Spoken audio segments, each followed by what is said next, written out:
It's Red Hot 90s Action Summer here at the Blood and Black Rum Podcast. We're covering your favorite sweaty 90s action movies all month long. Expect stunts galore, transportation mishaps, and lots of henchmen. We've got Schwarzenegger, Chan, and possibly even Reeves. It's going to be hot and steamy all August long.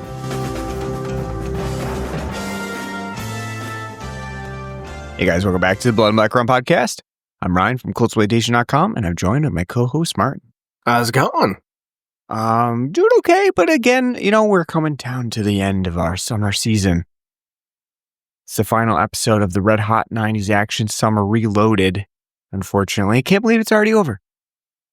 4 weeks goes by real fast. Yeah, especially when you're old. It just goes by even faster at that point. And we've had a good run of movies. And I think today the episode is a culmination of kind of the things that we've been working through with this part of the Red Hot 90s Action Summer. Kind of reminiscent of Total Recall. Both on opposite spectrums of the decade, one to 90 and one to 99. True. Yeah, also true. Yeah, this one was pushing the limit of where the 90s action summer could go because it was right on the cusp of being in the 90s. And, again, too, revisiting a man who has been part of the Red Hot 90s action summer previously, of course. I did that so much so that I didn't even need to change the introduction for our show because we did pick mostly people that had already been in Red Hot 90s Action Summer for the previous year, so that made it kind of easy. And I just threw in Arnold's name then instead. But of course, talking about Mr. Reeves, not Christopher, of course.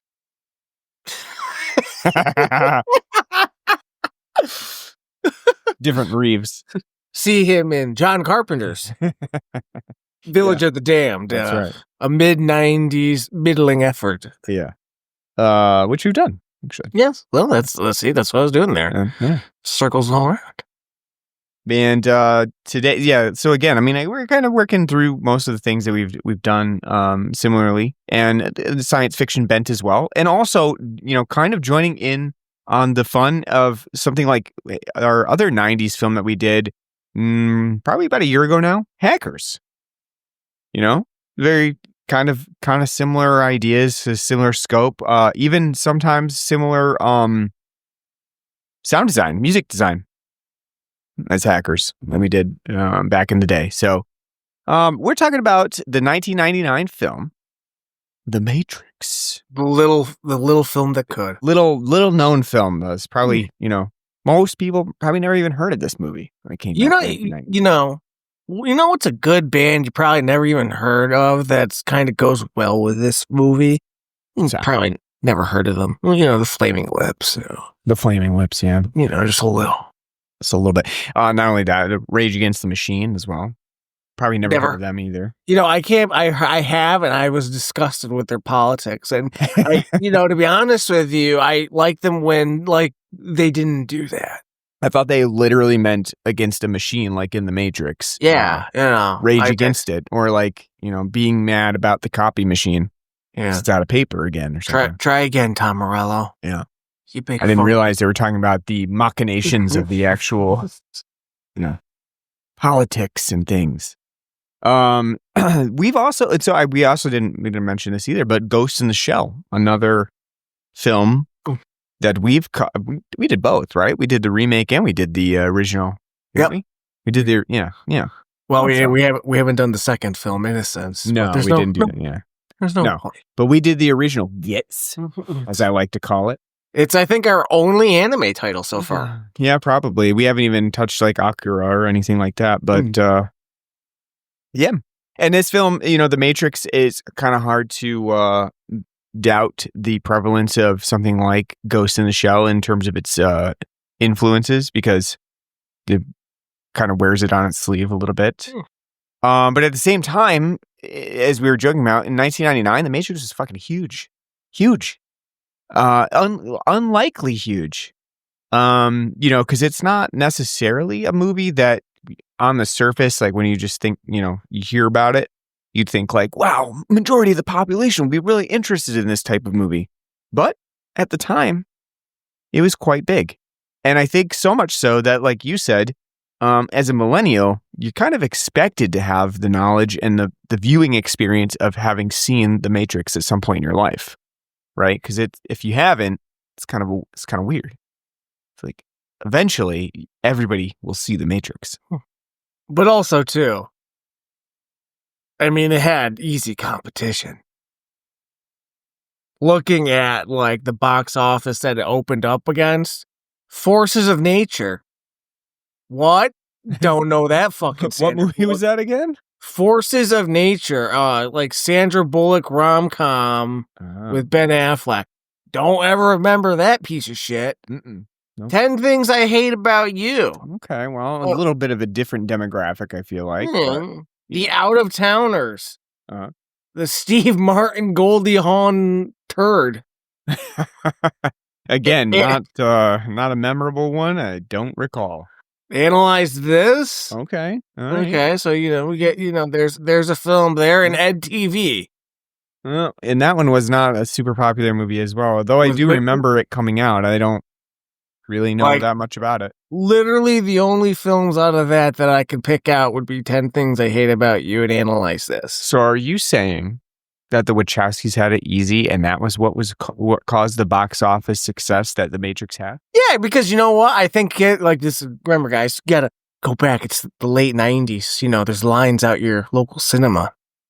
And people are looking like, especially if you're a small town like us, like back in 99, we still only had a 2-film theater. Yeah, 2-film theater. At the Holiday Inn. At a certain point, you had to just basically make a decision, like, which of these movies do I care about a little bit more?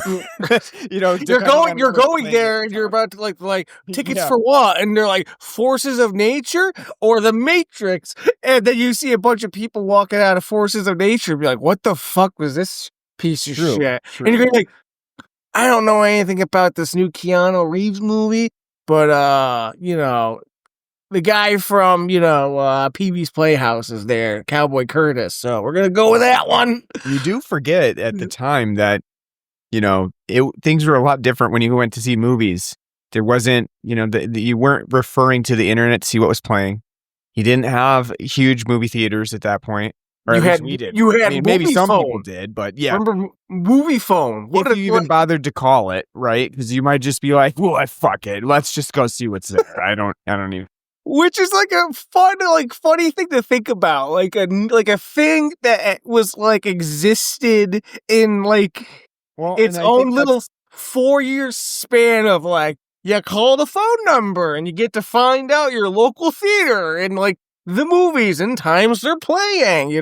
I think that's too. That's kind of the idea behind The Matrix too. Is it is very much a product of its time. And we have to also, we can't discount the fact that, so this movie released in March of 1999. What else was coming at the end of 1999? Y2K, right? And so The Matrix does kind of play into that a little bit, that Y2K aesthetic of like, it's the dawn of a new, everything's going to come crashing down. Yeah. So you do have that kind of playing into it as well, that, it's a really weird time to think about because of the sort of prophesizing that was going on about Y2K that really, when you stop and think about it, was like, really? We all believe that at the time? Like, it's like, it sounds really stupid, but at the time, I remember being just a slightly nervous about Y2K. Oh, I stayed up until New Year to see if something if the computer was breaking. Is it going to blow up? Is it going to walk away? If our little 98 Windows 98 compact was going to just sizzle because it's going to lecture me on my browser history. I don't know. Well, if you use Netscape never judged. This was also a time period too when there, and probably even a little bit later than this, but there was stupid things that we would do with computers all the time. Like I remember for me, it was like a badge of honor if my AIM like profile had been on for like days. I don't know why. It was like a thing I gauged myself on. I think that was been on for 3 days. I think that's a lot of people. I would say, but I would say you only having a younger sister. I never got that joy because it was a fight. Yeah, it was a fight. It was a fight to see who's going to be on the computer, and also too, with the film makes a big connection to, which a lot of people, if you weren't of the time, you wouldn't get. Unless like a millennial or Gen Xer explained to you, it's like, why are they using phones and payphones to get back in? And it's like, well, the internet was all ran through telephone wire. Yeah. It's very again, it's very much a product of its time, and I do think looking back at it, it's sort of like that hackers aesthetic that we talked about too, which I believe was like in 1995. Where it has this semblance of looking like, to an audience at that time, like looking like what you're talking about when it comes to hacking and computers and things, but like it's all a bunch of mumbo jumbo when it really comes down to it. I think The Matrix has that too, but the good thing about The Matrix, which we'll talk about, is that it doesn't necessarily even try to explain much of what's going on in like the actual science or the computer science behind what's going on. It's kind of just presents it to the audience and is like, here, this is part of the world that this is living in. So just accept it, Isn't it neat? Like, right. It's not concerned with like technobabble. Yeah, no.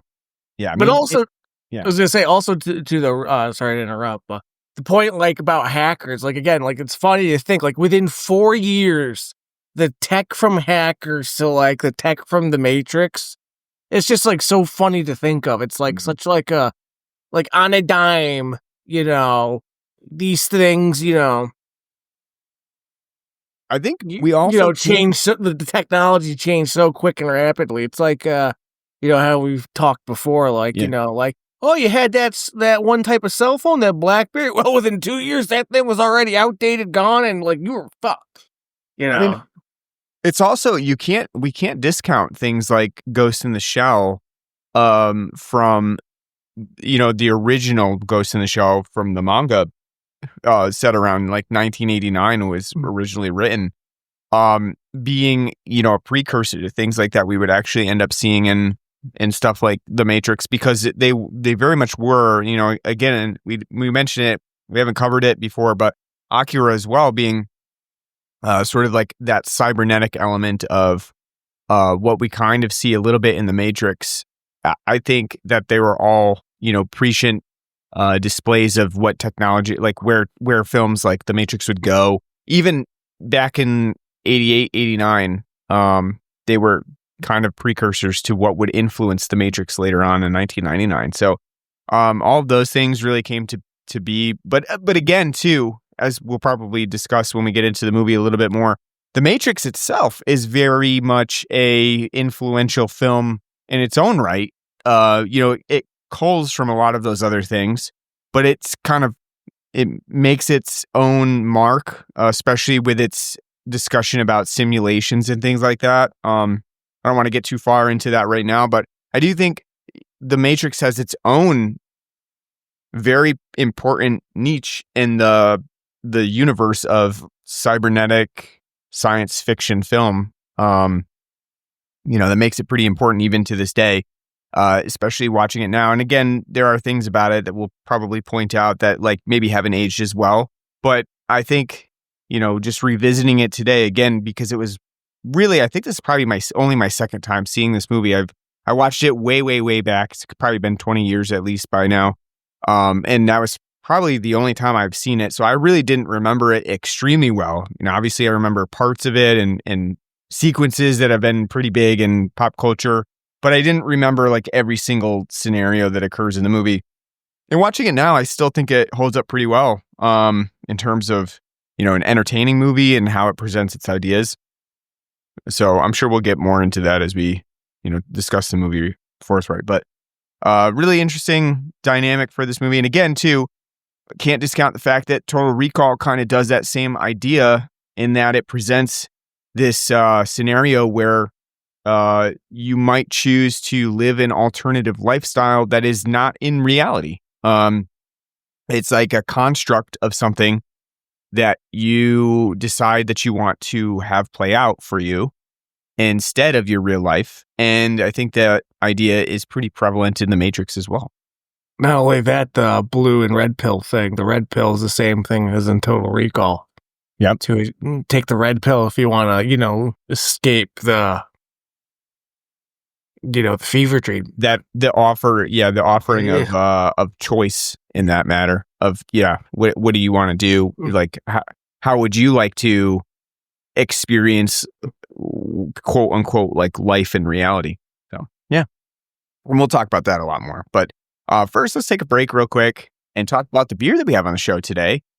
Because we have a new beer. We're kind of this. I feel like this is a lead in to the Halloween season as well, a little bit. It's a lead into where we're going with our next seasonal episodes, because we're talking about a Weissbier. I should say probably Weissbier, if I want to be. My Lord. If I want to pronounce it. I want to take you. Correctly. I want to take you to like Oktoberfest in like Germany or like over to the Netherlands, and you can be like, and they just look at you side eyed like you're the idiot, the Indian American, Probably, like, yeah. Actually, you know what? That's not a tortilla. It's a tortilla. That's, and if you really want to be authentic, it has to be corn. Weissbier. I don't know. So I'll let you take it though. You're the one that picked it out. What were you thinking when you grabbed this particular beer? Well, I was originally thinking grabbing Abita's Purple Haze, because I've never had it. It's always been. I know you had this, that's why I kind of went away from it. But I've never had it, and I was looking at, their newer box art, and I'm like, man, that's something that, like, I feel like Keanu Reeves would be like, yeah, man, it's a cool beer. Trying Craftberry Lager. Yeah. Whatever. And I was thinking about getting it, and I had that one picked out. And as I was walking the beverage center, I saw new German beers from a brewery based in Germany that we've actually never had before, and I was very surprised by it. Now, granted, at this point, too, it's hard to kind of tell outside of Hofbrau because they have chesty barmaids. It's kind of hard to tell which, beer maker you're getting half the time because they all have a Benedict monk on it. So, which is strange enough because, again, the brewery is called Benediktiner. And Benediktiner. Benediktiner. Yeah. And I saw they had a couple of 4-packs of Tall Boys for $8.99, very reasonable. And I saw that they had their Weissbier, which is a Hefeweizen, and I was like, we're about to end summer on a very good note.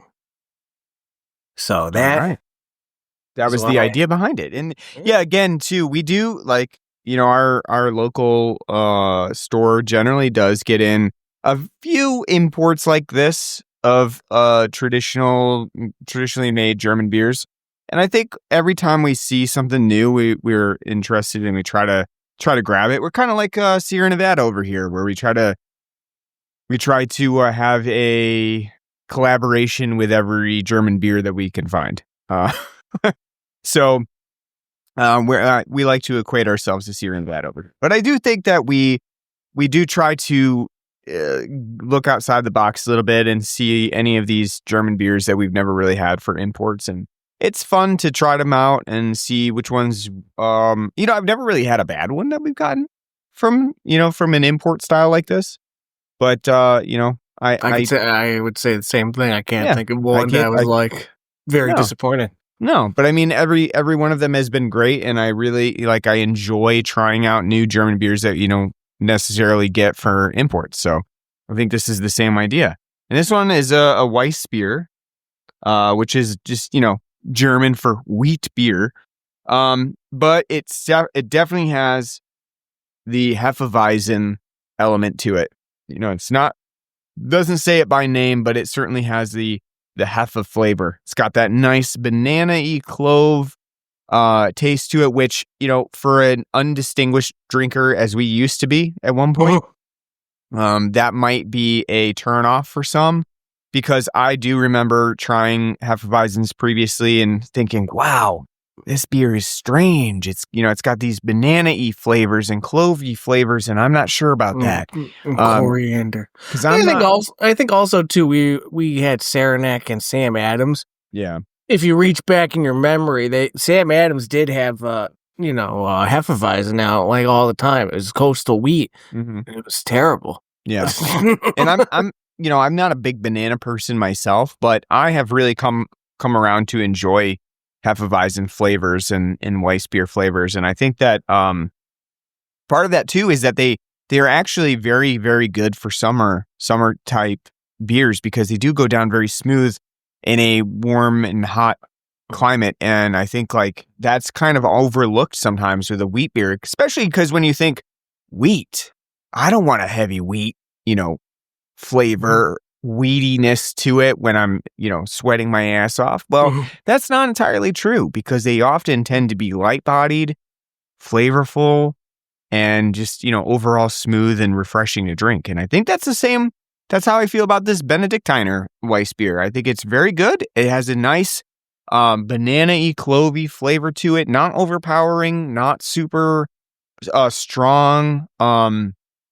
The flavor profile is really nice. The mouthfeel is very light. It's light-bodied.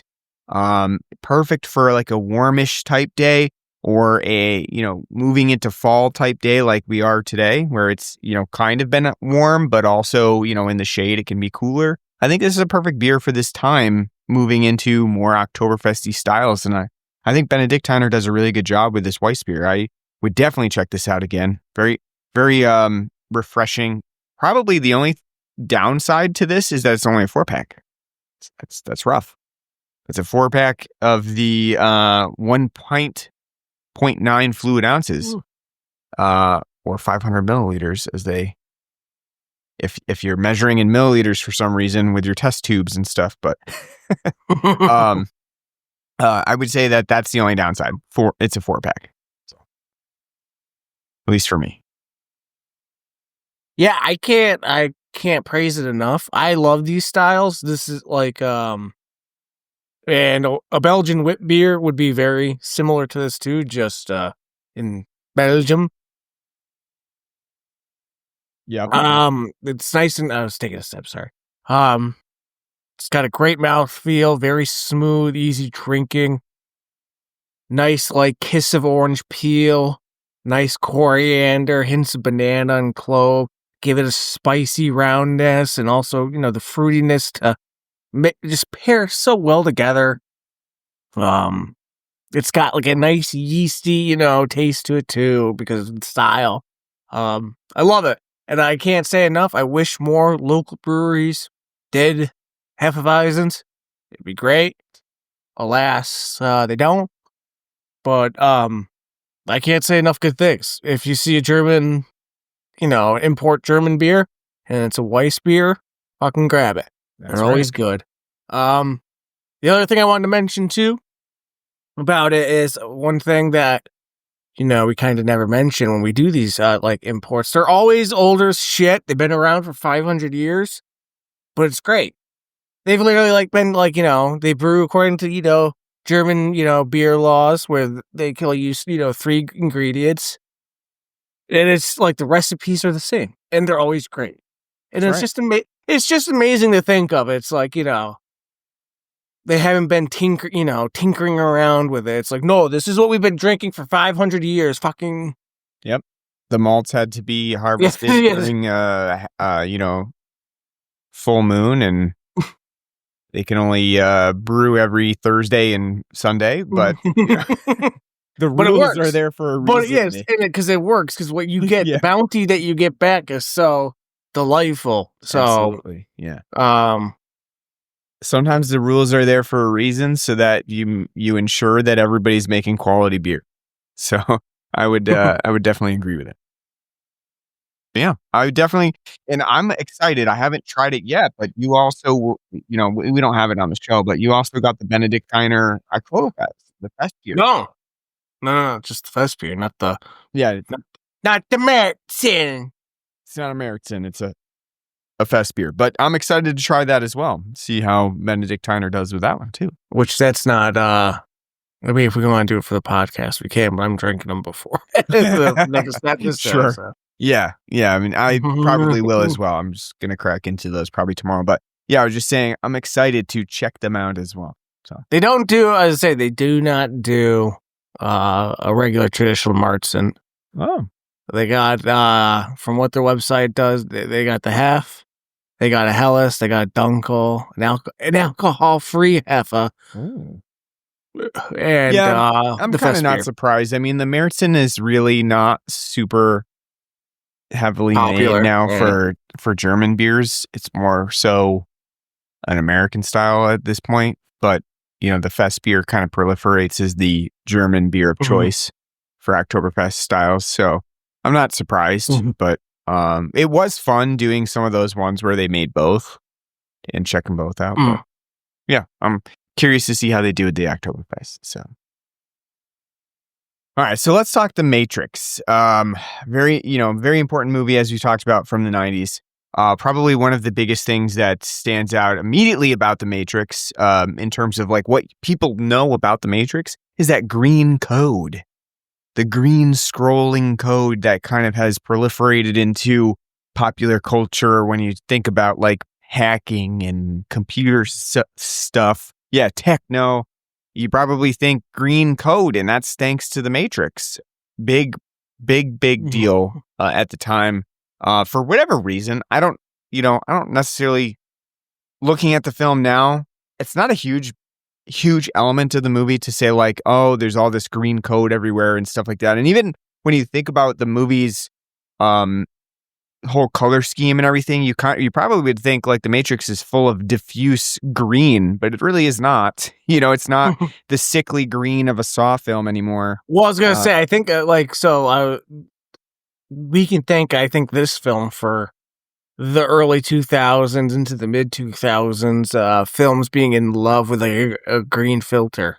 Yeah, I mean, it does have a green filter to a certain extent, but I don't think it has it's not as pronounced as what we would get later on. I don't think. I think people saw it and they kind of took it to a further level than what The Matrix actually does. Because it works because it's like it's when they're in the Matrix, Right. It's not like when they're on the ship, the Nebuchadnezzar, that's like, the way, green filter. And again, too, I kind of like the idea because again, we're as the audience sort of peering through the Matrix's code, as they show routinely in the movie, where people are just staring into computer screens of code that's green, and like, presumably they're able to see through that code to actually what's occurring. I like the idea. I think that works really well in terms of like presenting it as sort of a little greenery. But I will say what I like even more, especially towards the beginning of the film, when we actually meet up with Neo, or also known as Mr. Anderson. I really like, because I like those opening moments. Paul Thomas Anderson? Yes, Paul Thomas Anderson. Wait, no, it's just Thomas Anderson. Completely different Anderson. But what I like about those opening moments when we first start meeting Keanu Reeves in those scenarios is that this world in the Matrix that they thought that we would want to live in is like, here's corporate world for you. You like pretending of stuff is reality? Here, you work in this 9-to-5, really boring. You kind of hate your job, but like that's reality for you. That's what you're expecting. See, little known fact that this movie is actually a companion piece to 1999's Mike Judge film, Office Space. That's right. It is. And I was say Ron Livingston is also trying to find his way out of the Matrix. Ron Livingston is also, he's kind of an alternative Neo, who's like, the second one. He's Ron Livingston, the second one. If Neo doesn't make it out, then it's Ron Livingston. But he's just like, I always want to get drunk and have sex with Jennifer Aniston. You know, and hang out with Diedrich Bader in one of his finest roles. It is funny though, like you said. I mean, they're very kind of the scope of that idea is very similar of seeing through the ruse of reality of like that's all there is like corporate world working for a dude. Because again, there's a great sequence at the beginning of the movie where Keanu Reeves, he's initially being presented with the Matrix element, and Carrie Ann Moss is has met up with him at a nightclub, and they're listening to Rob Zombie and kind of hitting it off a little bit and vibing a bit. And it could be the scene from Blade, the nightclub scene from Blade, but it's not. It's a little bit different in the Matrix here. And he goes to work the next day and he's late. Right, it's like 9:15 when he wakes up, and he knew that this was going to happen previously. That's why he didn't want to go in the first place. Well, the guy was like, "Yeah, you want to fly? Do some mescaline." Yeah, that's another thing too. Maybe he just didn't want to be around this dude who's like, "Here, have some casual mescaline, man." See, that's why the 90s rave scene also died too, because it's like, all right, let's go rave, and then you hear, "Did I am the one that it felt?" It's like, oh, Rob Zombie, bad mix. I don't know. You're in for a bad time, and you're certainly not going to wake up for work on time the next. It's morning. Like, oh, what happened to De La Soul and Ecstasy? Like, let's go. That's right. Right. But what I found really funny is like, Keanu Reeves has to go into work, and his boss basically lectures him. You're not a fan of authority, are you, Mr. Anderson? It's like, no, who the fuck is a fan of authority? Who is sitting around like, I can't wait until someone tells me what to do. Thank you so much, boss. Have you met a lot of people of late? I know. But I mean, I'm just like, it's just funny too, because like when you think about it in the scope of this movie, like I feel like I would answer like, no, I don't fucking like authority. Like, what a stupid question you're asking me, boss. But I do like that whole like beration scene of like, you're gonna find yourself out of here. You have a choice to make, because it sets up that whole idea of making a choice later on, and Neo being the one, and what kind of choices is he gonna make in his life, the fate and things like that. I really like that whole opening sequence. Again, too, and I think that's part of the reason why The Matrix is a well-renowned film. And like I said, I have not seen the sequels, but I feel like the sequels were not well received, is because there is a magic to this first movie of you as the audience being one with Neo, and sort of also being presented with the idea of the Matrix and kind of working through it with him, which I think is part of the charm of the idea of the Matrix. And when you try to sequelize that and you try to expand upon a difficult concept where it relies on the audience that now already knows the magic in the universe. So I got news for you. That's like half the problems with the sequels. Mm-hmm. Is that it becomes like, if you're the layman and you have like the architect like running down like Socratic theory, and you're like, what the fuck's going on? Like, I don't, like, I thought the Oracle was just cool. Like, I definitely could see that, because I think, like I said, I think the charm in The Matrix is being there and being presented with the ideas. And I definitely remember back in the 90s when people saw The Matrix and they're like, that movie was fucking confusing, man. I don't even know what was going on in that movie.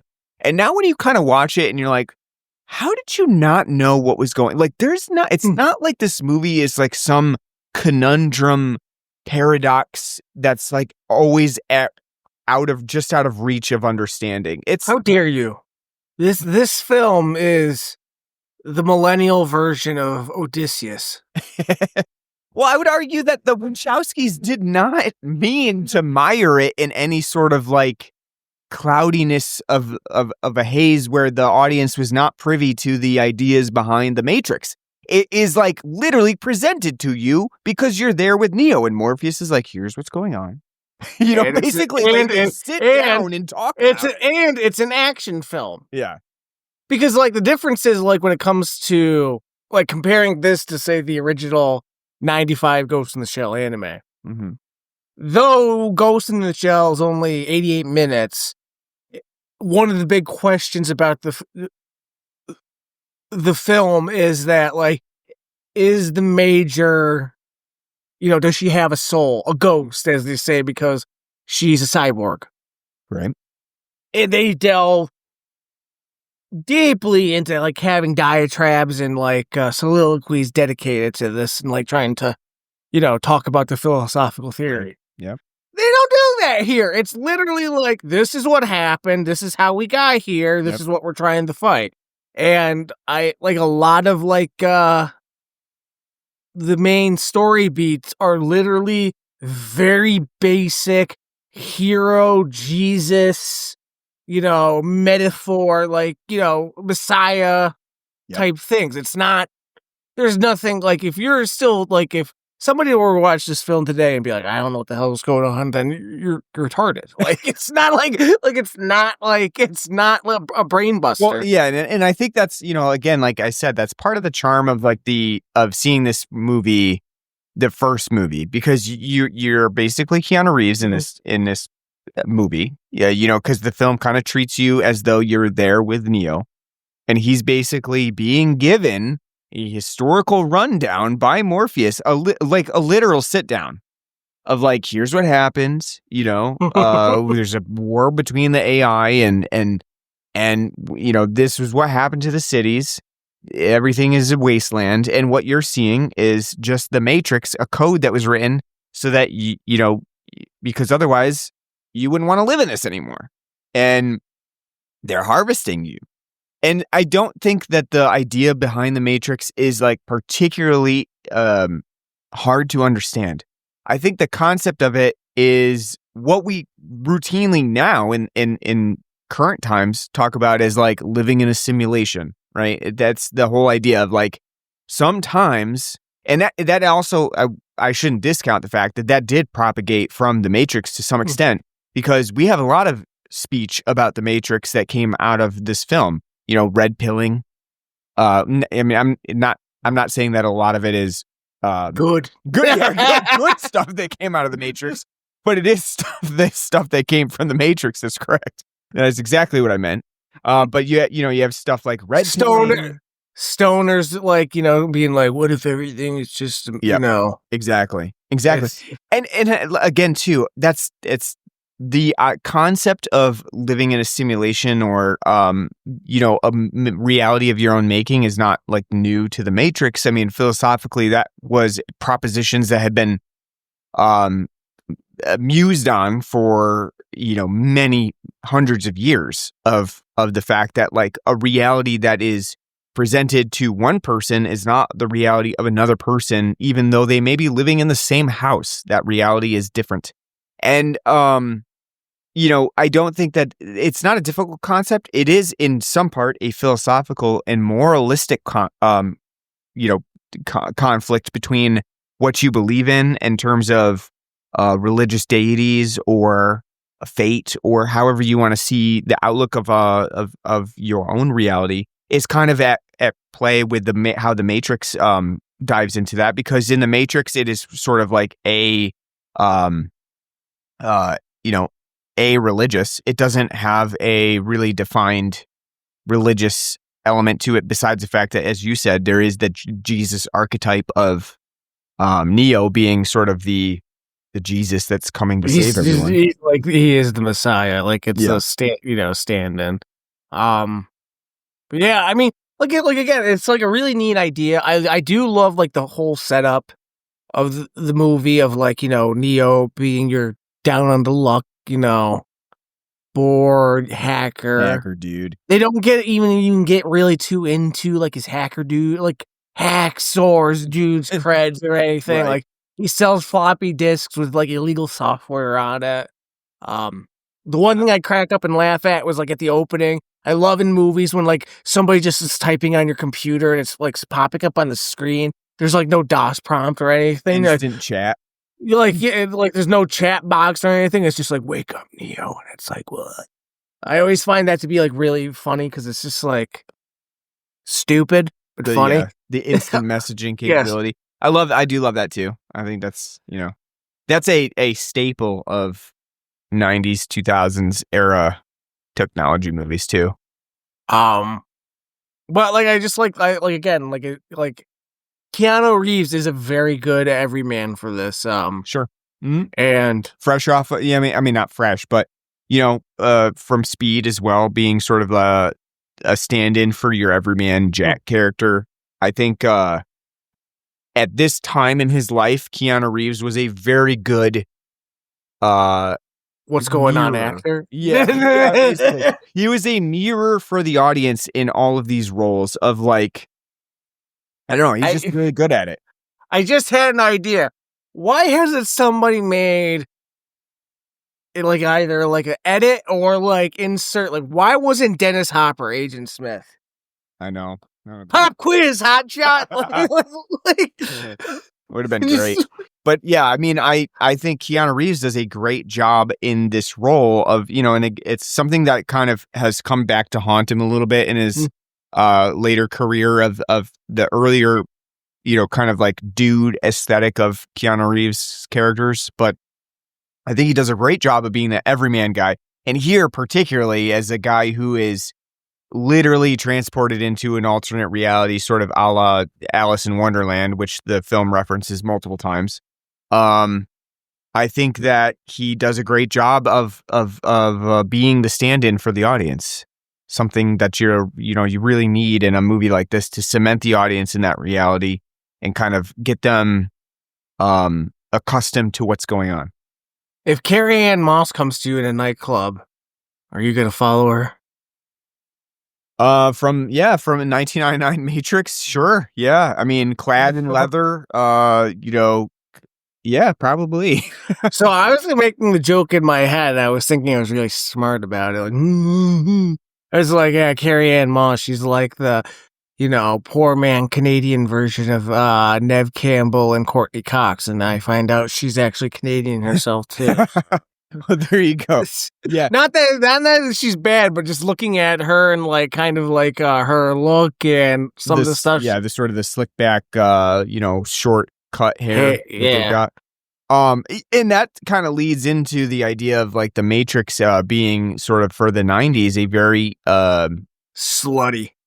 Well, I was gonna say influential, but influential in terms of like the concept of like techno cybernetic flush with leather, tight, bodices and leather and sunglasses. This was a thing that proliferated after the Matrix for whatever reason.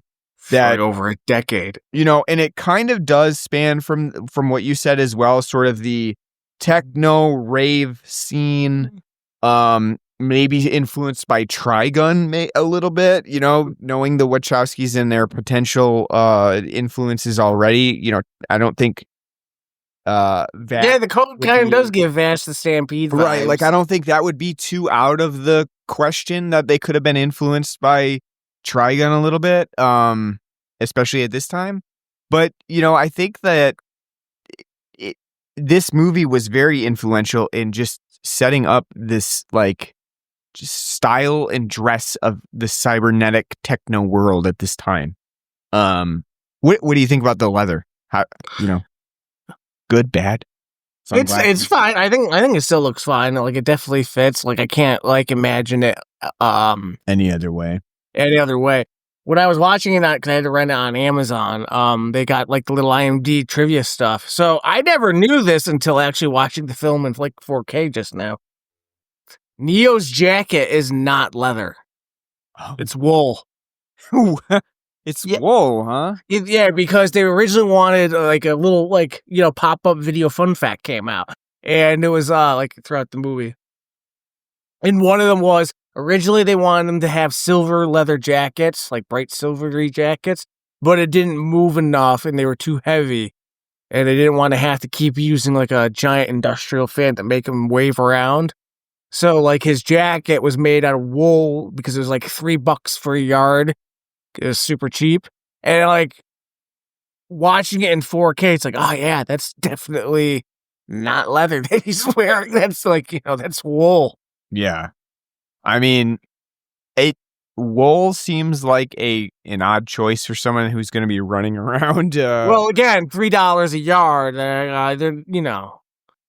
It's true. I never really understood the idea of wearing a trench coat, period, when you're planning on storming a compound or things like that. It just seems like a particularly restrictive And leather in general.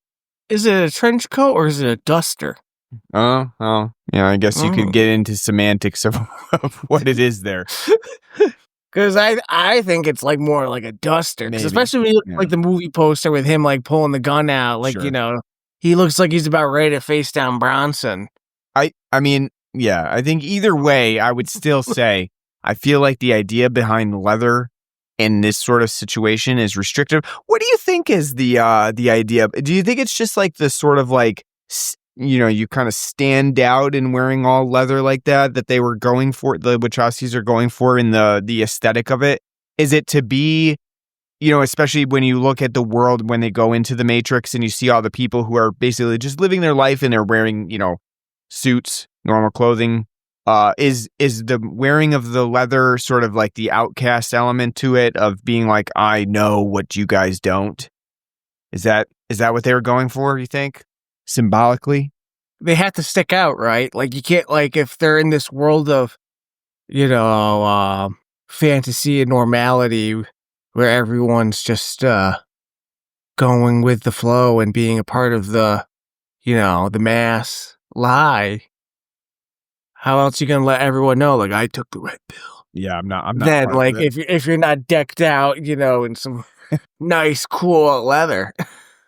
I agree. I mean, I think it's sort of like that hardcore element too of like, I'm different. And I think too, this is another thing that we, when we talk about like the red pill green or the red pill blue pill thing of how this film has kind of influenced some worse parts of humanity, is the fact that it also kind of gave some credence to the fact that people revel in things like conspiracy theories, where they think that they've found something that lies at the fringe of reality that they found that other people don't recognize. So a good example of that would be the flat earth theory of dumbasses thinking that they something that they just don't understand, and then trying to convince them means that you're actually emboldening their theory because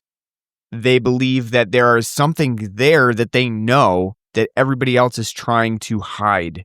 And they're gonna just dig in more too because exactly you're not being like, wow, that's a great idea.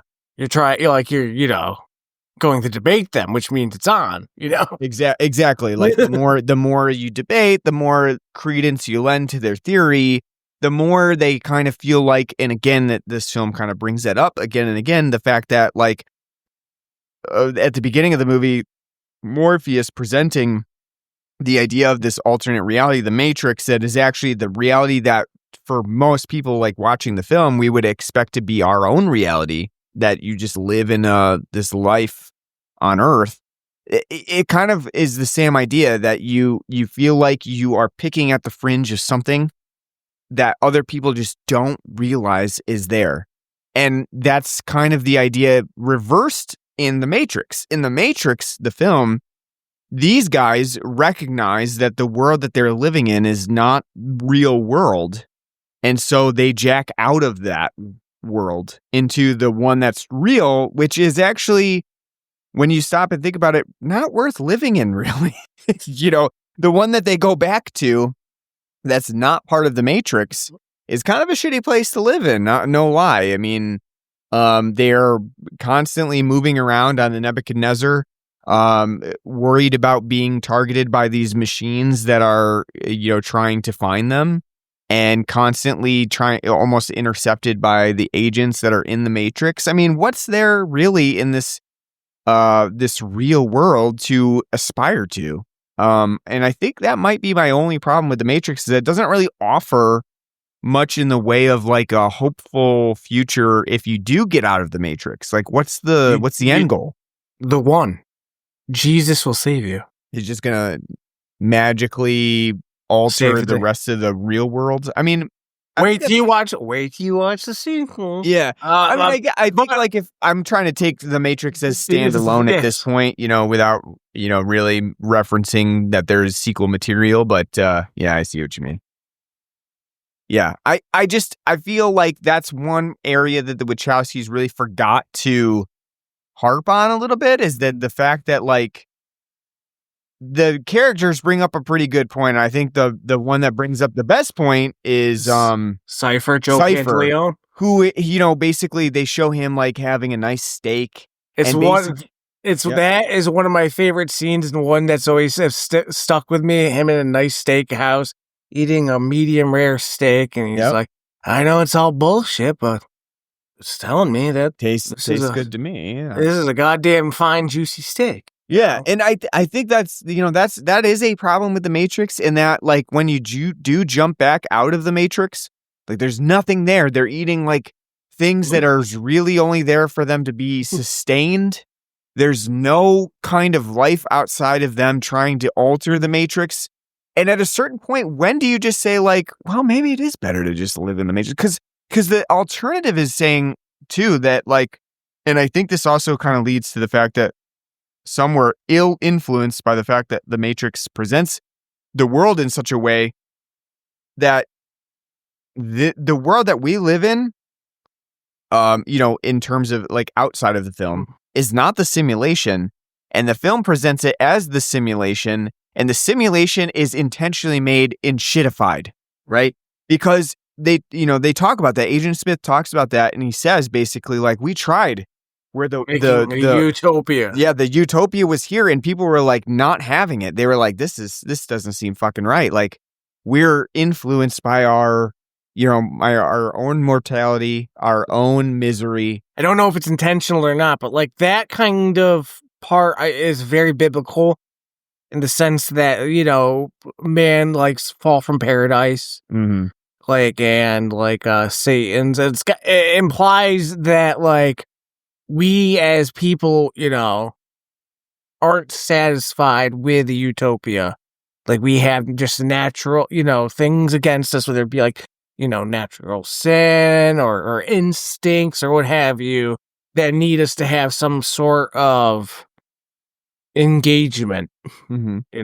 I'm going to disagree with you, though, on the Matrix is better.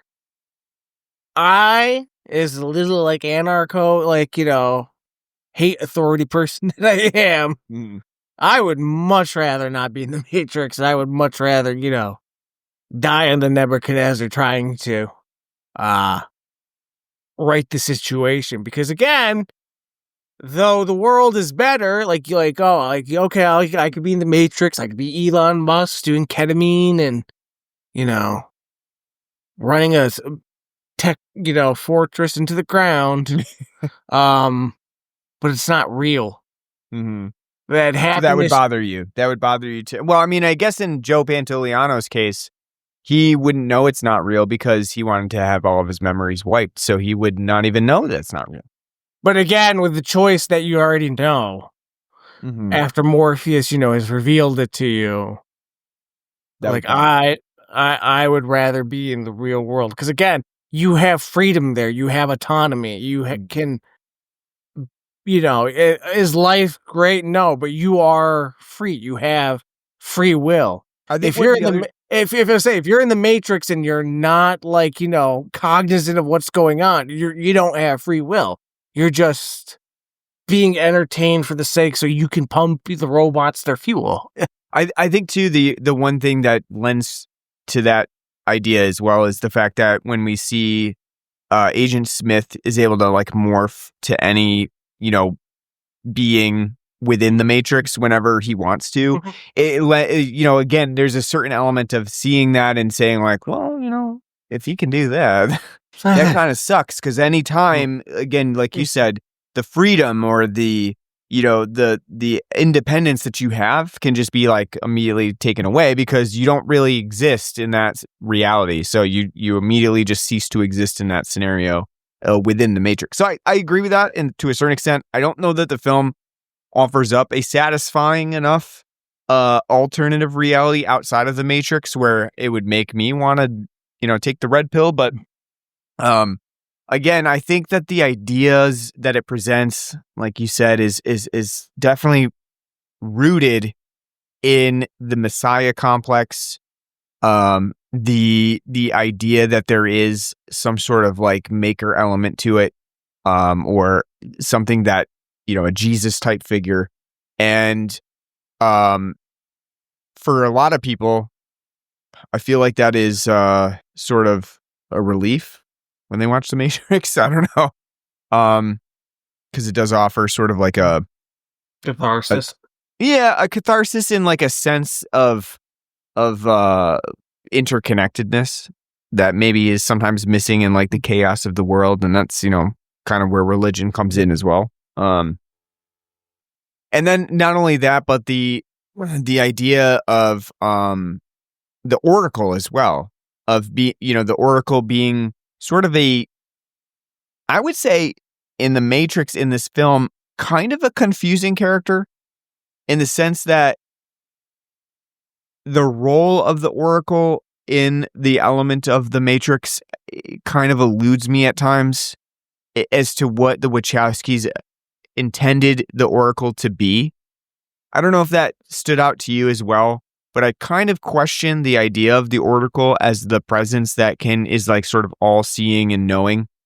Because it's not really explored. I imagine it's explored a little bit further in the sequels, but here I feel like it's a little bit left a little bit too transparent for the movie, and it doesn't really offer up enough information for the audience to kind of understand the Oracle's role in this film. Because if she's all seeing, like, why just fucking spit it out, lady. Okay, so tell everybody. Right. I'm not giving a defense for it because it is ham-fisted. Yeah, but I think it's because it's a mishmash of Oracle. She's all seeing. She like reads the future, sees the future, and she is this wise counsel that Morpheus's crew relies on for guidance. Like, Morpheus says the Oracle told him that he would find the one, and he was going to find the one. And Trinity was told, like, I'm going to have sex with the one. And, yeah. So, like, there's this predestination there. And that's something that the film does briefly talk about, is this sense of, like, when it is talking about free will, because when Morpheus is asking Neo questions like this, Neo's like, well, I wouldn't like that because, like, that means, like, if I'm in the Matrix, that means I have no free will. I can't change anything. So with that being said, the Oracle telling Neo, yeah, well, you're not the one. Sorry, hon. But here's what's going to happen. Either Trinity or Morpheus is going to die, and you have to make a choice on who you're going to save.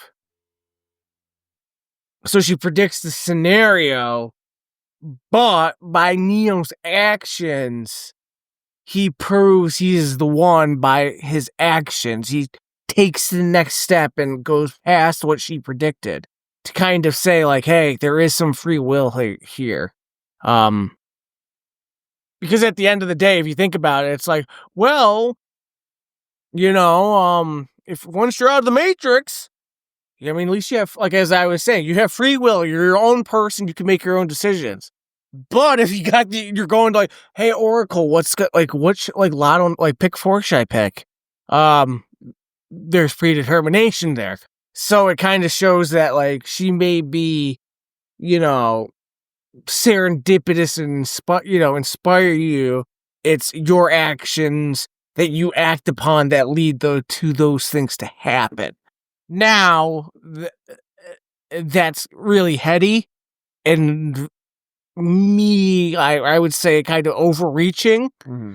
But that's how I can work logic pretzel myself into, like, not caring about it as much. Like, but I can totally understand, because it is like, what? Like, she said, like, if you were to take it on face value, she's supposed to be like an oracle, predictor of the future, and then all this stuff happens, you'd be like, what's going on? But, like, you have to kind of think of it like that, So I'm not justifying it for its being confusing and unwieldy, but there is a roundabout way to get there. Right. Is what I was, basically saying. So. Yeah.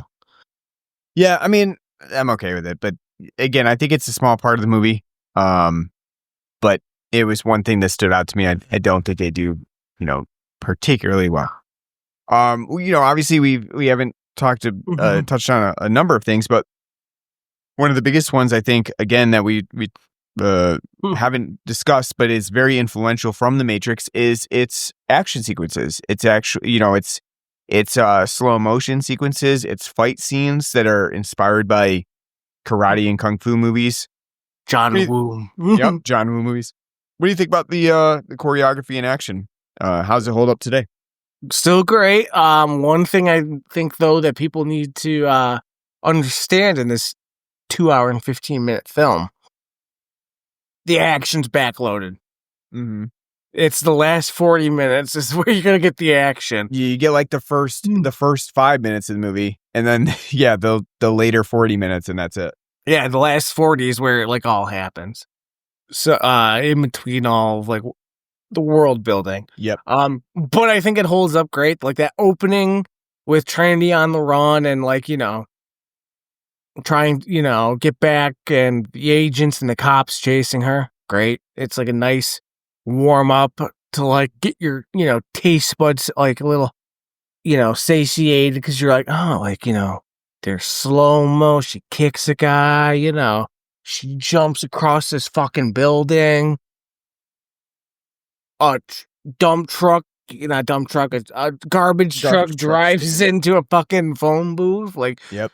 Whoa, isn't this cool? And then like, Yeah, I could see that. I mean, there is a very vast wealth of information in between the opening sequence of Carrie-Anne Moss, being Carrie-Anne Moss, which I love. They call her like, oh, I think we could take care of a little girl in there, and then her doing that. And then, there's a lot of time in between those two things towards the end of the movie where they're actually, fighting Agent Smith in that whole sequence of events, which is very popularized in pop culture of, shooting up the business building and stuff like that, with all of the exploding tiles and things. Again, I think that there's, that's potentially alienating to some people who expected The Matrix to be a little bit more action and a little less sci-fi. But I think it works for the most part, because it does kind of filter in a few different set pieces that work pretty well. So I think like overall the film still does a pretty good job of managing the action. I think the whole like idea of the slow-mo and the choreography of the fights being more hand-to-hand fisticuffs, I think actually works pretty well in The Matrix. I preferred that actually over some of the more like over-the-top shooting sequences that occur in the movie. I think the fisticuff choreography is really good. They have sort of that like Crouching Tiger, Hidden Dragon jumping style of like slow-mo and wire acrobatics that movie had it around the same time. So I think they do that pretty well. Again, this movie was super influential in that idea of like bullet time too, of being able to like slow-mo bullets. I don't believe around that. them. No, you don't think so? I think they stole that from Max Payne. Give Sam Lake his due. And finish Alan Wake too. See how that rhymed there? That's right. There you go. Well, Max Payne didn't come out till 2001, so. Yeah, no, I know. But I mean, like, it's like, again, very, like, the amount, and I was telling our buddy when I was telling him how you haven't seen the movie before, and he was very upset about it. I was saying, like, the amount of Newgrounds videos and shorts and shit that I watched, from 99 to 2003, in between, like, the sequels, like everywhere, like the whole, especially, like, it's not in this film, but, like, with the whole Neo versus Smith, like, this 100 Smiths and Reloaded, like, The Matrix was uber part of the zeitgeist and inescapable. Like every scary movie from like Scary Movie like 2 to 5 was like, here's a joke had a little bit of Matrix of it, which is in itself very interesting because the movie is not, a horror movie per se. Though it can, I guess it can. It could be fall into the idea of like a Terminator style horror movie, in a certain sense. But no, it's just you're right. The choreography is great. It is kind of funny and silly to think of, like, how do they go around do things? Like, oh, they just do kung fu, right? Yeah. I think I like, but I think I like the idea in the Matrix of Neo kind of finding himself, because the film does offer up this idea of like, when you're in the Matrix, you are somewhat bound by the Matrix's rules, but you could break them, right? Because even Morpheus at the beginning, when they're doing their little kung fu fight sequence, he kind of talks about that. He says, listen, the Matrix has rules, but like a computer program, they can be bent. You can work around them. And I like that idea because it comes out towards the end of the movie where Neo really understands, like, oh, okay, I know what he's talking about now. And that makes sense because he's new to the Matrix and he's like us. We're just kind of figuring out the basics of this, how this world works. And he understands at the end of the movie how to bend that reality. And I say the jump sequence is great. I love that part of like when they're going through the training program. Yeah. And like after the kung fu, and he's like, you have to open your mind. And Morpheus jumps across from one building to another, and it's like, holy shit. Like, it's like you would be like, oh, that's like a fucking Marvel film type, like, CGI there. And then when they're like, oh, he's the one, everyone on the Nebuchadnezzar is like, oh, he's the one. He should be able to do it. And they're like, no one's ever done. He's the one. He can do it. And then he does. He jumps and falls like flat on his face and almost to his death. But because it's in a training program, he doesn't die. That's great. Like that whole, like, the Wachowskis do a great job in being minimalistic in the world building, but very detailed. Like, it's minimalistic in the fact that, like, it's not oversaturated with technobabble and the rules of what's going on, but they give you a great grounding of what the rules, how things in the Matrix work, and what reality and life is like. So there is no spoon. There is no spoon. There is no spoon. Yeah, I like the idea. I can see how that would come into play in the sequels to kind of bite them in the ass a little bit.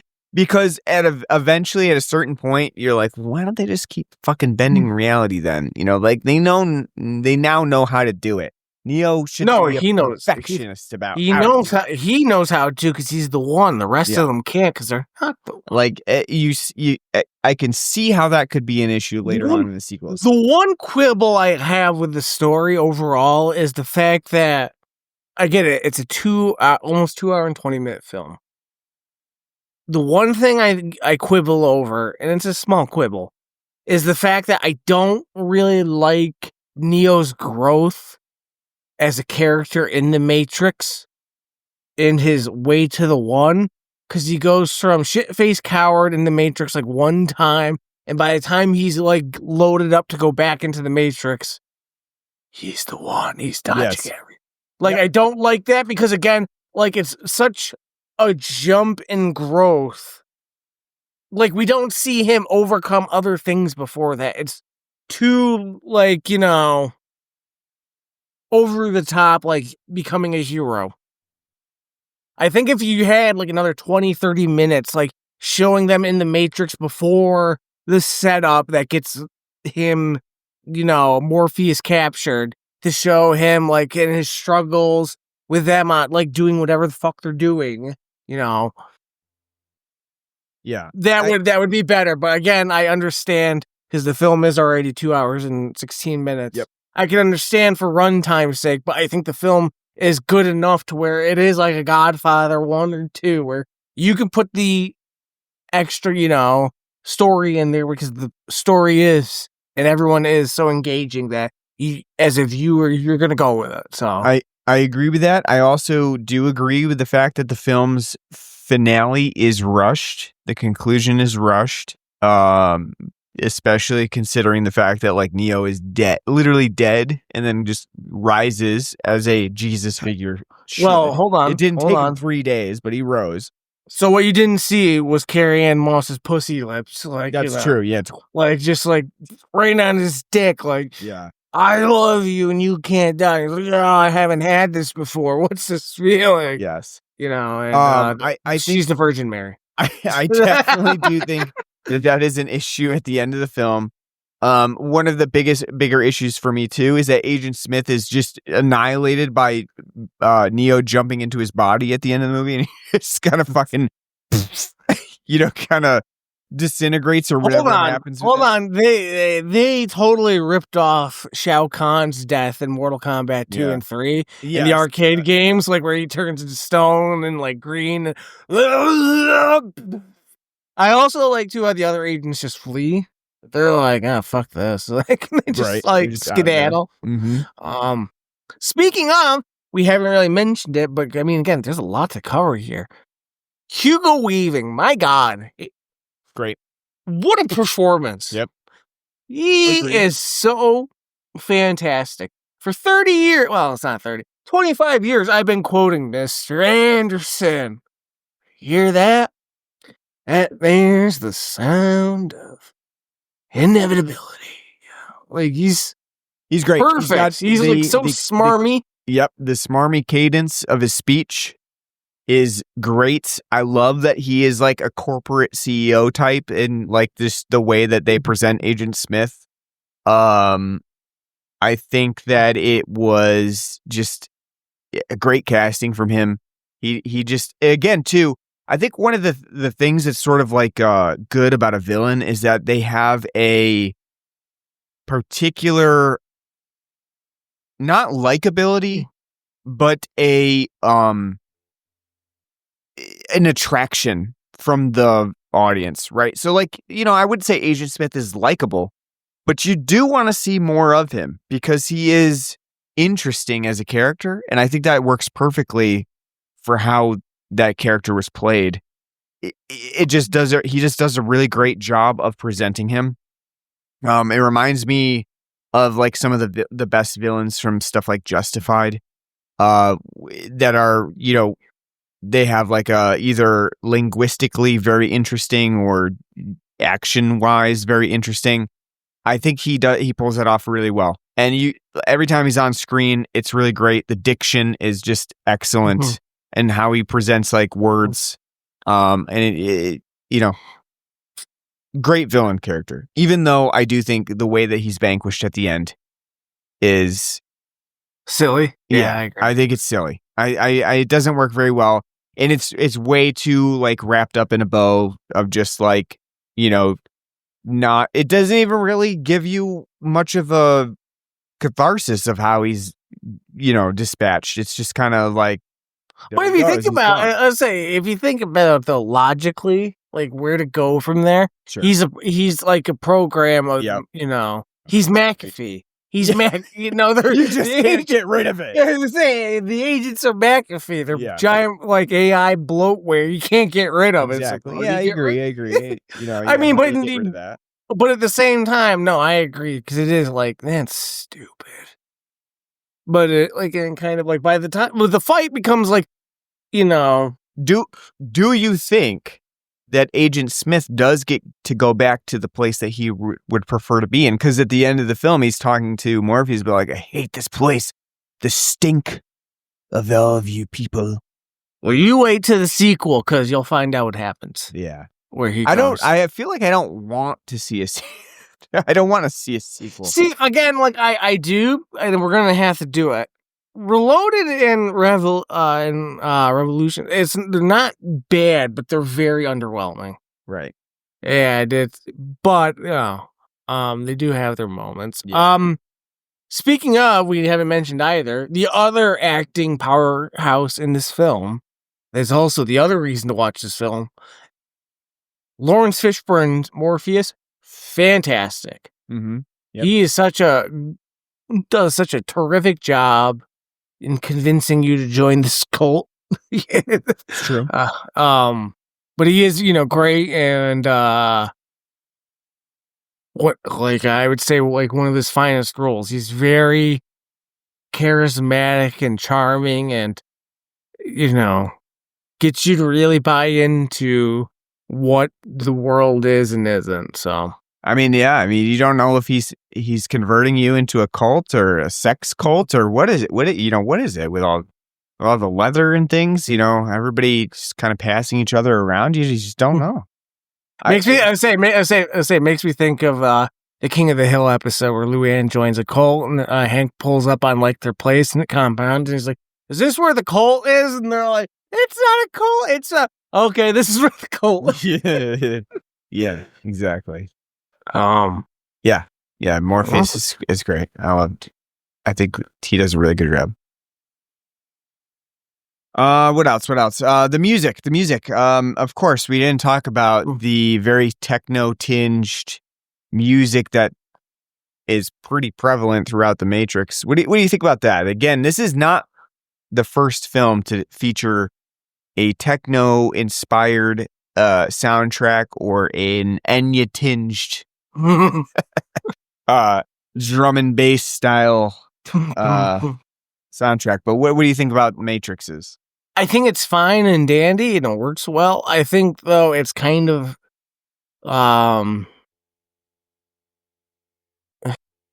disorienting when it goes to a more traditional, like symphonic, like Morpheus and like Smith are fighting. Cause like it does like, oh, that builds like tension, but it's like compare that to the soundtrack. I think is hit or miss. Like it's there is a lot of it, but parts of it are good, parts of it are bad. Like nothing really though like sticks out to me though, like something like this is something you have to go out and hear. I do think the techno elements to it date it just a little bit. I think that it kind of takes the film from what was probably considered a pretty action-packed and sort of high-octane moment, especially, I'm thinking of the ones where they go in and shoot up the building, when they're going to save Morpheus. I think it now, when we look back at this movie with that kind of soundtrack, which now probably traditionally would have been a much more orchestrated, tension-based and building score, I do think it tends to date this movie a little bit more than it might not necessarily have to. Because I think for the most part, though, obviously the idea of the technology is pretty dated in the Matrix when we consider like current technology 30 years later. I think that the film is pretty timeless, but the soundtrack kind of dates it in a way that kind of takes you out of that timelessness. Even the CGI is not that bad for the most part. I would say that the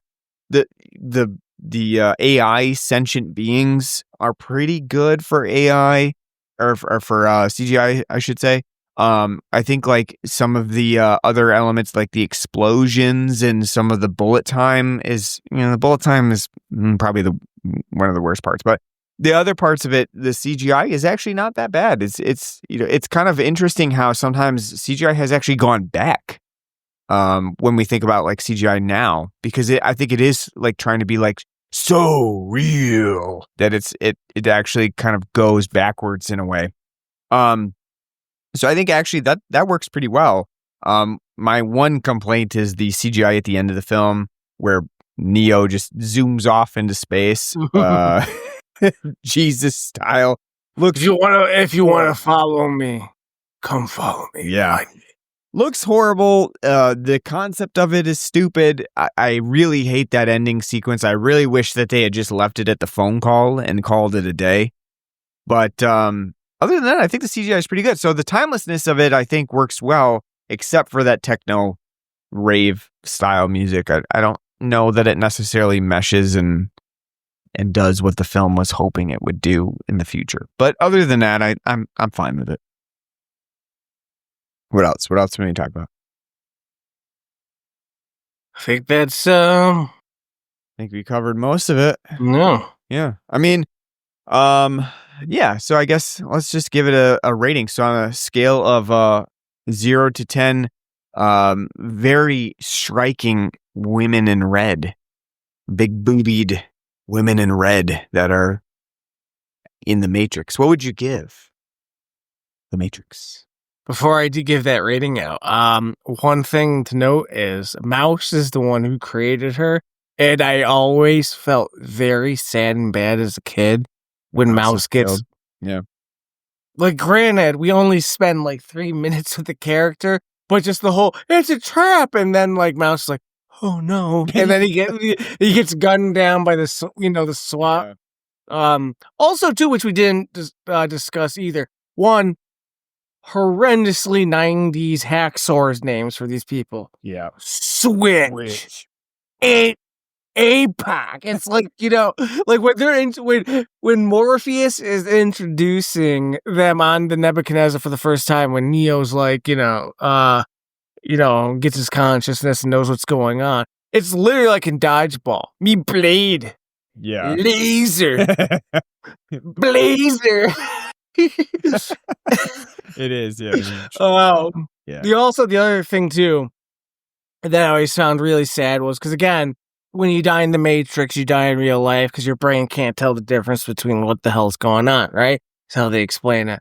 And so when you get disconnected, it's the same thing. So when Joe Pantaleone's, disconnects APOC and Switch, especially after APOC, and then he's getting ready to like take Switch out, she's like, not like this. Not like that. That always got me sad as a kid too. Yeah, really pulled the heartstrings. Which also too, I mean, those characters don't have very small roles. But also too, Cypher, why are you like spending like all that time talking and bullshitting with Trinity, and then you're like, let me kill like the people who definitely aren't gonna hurt me at all. Like, start with Trinity. Start with Neo. Like, you not like, waste all that time, but yeah. It's neither here nor there. I'm going to give The Matrix an 8.5 out of 10. Still holds up. I love this movie. It's a lot of fun. The action, though, is very backloaded. It is great when it happens. It's awe-inspiring still to this day, the stunts they did. I know the Wachowskis, they borrowed from a lot of different types of media, from like, the Bible to, Odysseus and whatever the hell anime works. The story that they were able to formulate still resonates. Keanu does such a great job, as he always does, as being the everyman, a mirror, a reflection, an avatar for you in this journey. The film gives you enough detail to make this world feel engaging and believable, but isn't hunkered down with insufferable technobabble that makes it, unappealing to get engaged into. It's a very basic, Messiah story, but all the things just come together and work really well. Lawrence Fishburne's great as Morpheus. Hugo Weaving is outstanding as Agent Smith. Still is, like, I would say, one of the best, like, villain performances to this date. Carrie-Anne Moss and the rest of the crew, the Nebuchadnezzar, they do a great job. The film is very good, and you can see why it's like, why it was popular at the time, and why it still like stands the test of time today, even though it also too has fallen out of the zeitgeist. But it's pinnacle 90s sci-fi action, and would be like a top 5 film I would probably recommend to people for like a sci-fi film, because it's that damn good and that big of a film. So yeah, 8.5. I would give this an 8 out of 10. I think it's a really enjoying movie. I think that, for the most part, the Wachowskis have done a good job of creating an action sci-fi movie that is really engaging. Again, I think that a lot of people connect to this movie in a lot of different ways. I mean, some people connect to it in the fact that they might feel like they are living in a simulation, and sort of this film gives them an outlet for that. Some people might feel like their reality is there could be something better, and this film kind of gives them the opposite of that, right? Maybe your reality is the better of the two things, and you might be living in it right now. But I think again, there was a reason why this movie resonated for people. In terms of either the action, the stylings of it, maybe even just the fact that it felt familiar, but they didn't really know where the influences came from. That it came from a lot of anime that they might have been partially subjected to, but didn't really realize. But again, The Matrix has a lot of influences, and I think that we see a lot of those influences, a lot of influences that a lot of people love. And again, it's kind of recycled in a way, but I think it does it in a very good job. And again, very influential in terms of how all of the ideas that are presented in The Matrix kind of make their way into contemporary pop culture as well, which is not always the case. You can't really always say that for a lot of films. So I think The Matrix is very well done. The Wachowskis did a great job. Especially with like the fight scenes, choreography. I do love, we didn't talk about, but I love that spaghetti Western style showdown at the end of the film between Agent Smith and Neo, where there's even like a piece of newspaper blowing in the breeze, which was an obvious nod to spaghetti Westerns. They kind of wear their influences on their sleeves sometimes. So I like the movie a lot. I think it is, for the most part, pretty good. Maybe potentially marred by its sequels. But overall, taken solo, I think it works very well as a movie, besides a couple of choice things that I probably would have left out that we talked about on the show. So I would give it an 8 out of 10. I think it's really fun. And again, even it's nearly 30 years now. I would still recommend this movie. It holds up very well, despite the fact that, a lot of things have changed in the meantime for technology, but it still holds up. Especially if you can kind of take that with face value. So, really fun movie. Jesus, 30 years. Almost 30 years. Yeah, I mean, not quite, right? More like 20. No, I know. Closer to 25 than 30, but yes. It's still awful, though, either way. It's like, just like, Jesus Christ. Yeah, so. All right, well, that comes to an end for Red Hot 90s Action Summer. That's it. Summer's over. So I think we're, very quickly moving into Halloween season because, again, we try to do quite a long extended period of Halloween because it is a big major part of kind of like the show's ideals and goes so quickly. So I think we'll, next time we're going to be moving into our Halloween season, which seems weird, but we're already almost to September. So, not only that, it's going to be just Jamie Lee Curtis Halloween titty font. That's right. I think our plan, if that's still the plan, is to go with horror parodies, parodical films for Halloween this year. Yeah.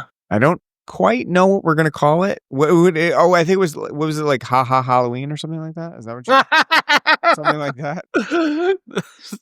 I can't remember. I thought you had something like that.